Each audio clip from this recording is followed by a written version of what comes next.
మాకేమో తెలిసింది ఇప్పుడే ఏంది అని అంటే హైదరాబాద్ వచ్చారు ఎందుకు అని వాళ్ళని అడిగితే సార్ మాకు హైకోర్టు ఆర్డర్ ఇచ్చారు ఎవరో ఎట్ల సుధాకర్ రెడ్డి అంటండి.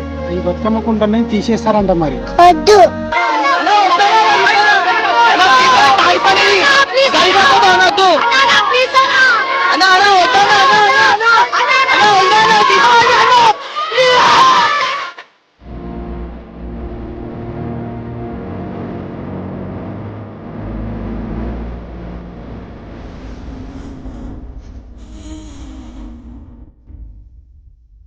ఎల్ల సుధాకర్ రెడ్డి ఏం చేసిండు అప్పుడు, రేవంత్ రెడ్డి అప్పుడు చేసినప్పుడు ఆపేది పని. ఎన్నో సంవత్సరాల నుంచి వెళ్ళి బతుకమ్మ కుంట అంటని చెప్పి బతుకమ్మ కుంట ఉండి మేము చిన్న ఉన్నప్పుడైతే దిగి బతుకమ్మలు వేసేటోళ్ళము. నాకు తెలివి వచ్చినప్పటి సంది ఇది బతుకమ్మ కుంటని.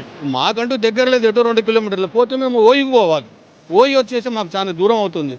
అది సంతోషపడ్డాం మేము, ఇక్కడ ఇంతవరకు మంచి పార్క్ వచ్చింది కదా అని సంతోషం. దాన్ని కూడా మీరు దీన్ని కోర్టు గారు కూడా ఆలోచించి ముందుకు పోతే బాగుండేది. ఇది ఖండిస్తున్నాం. ఇంత మంచి ఆహ్లాదకరంగా ఉండడం ఇది ఎంతో మందికి ఉపయోగపడుతుంది. ఇది హైడ్రా ఎంతో కృషి చేసింది. హైడ్రాని అందరూ మెచ్చుకుంటున్నారు. పిల్లల్ని అడగండి మీరు, ఎవ్రీ సండే వస్తాం మేము. ఇట్లాంటి దాని వచ్చి తీసేస్తారంటే ఎందుకు కట్టిరు ఎందుకు తీసేస్తారు అది మొత్తం మీ ఇష్టమేనా? మేము ఆడుకోనికి ఉంటుందా? మేము ముసలోళ్ళు ప్రతి ఒక్క మనుషులకి వచ్చి ప్రతి ఒక్కరు ఆడుకొని చేసి అన్ని చేస్తారు. అలాంటి అన్నప్పుడు ఇవన్నీ ఎందుకు తీస్తారు? హంబుల్ రిక్వెస్ట్, మా పిల్లలు ఏదైతే పిల్లలు ఆడుకుంటున్నారో ఆ చిన్న పిల్లలు ఆడుకుంటే వేరే దగ్గర స్థలాలు లేవు. హైదరాబాద్లో ఎక్కడ స్థలం లేకుండా పోయింది. ఈడ ఉన్నది కాబట్టి కొద్దిగా రిక్వెస్ట్ చేస్తున్నాము.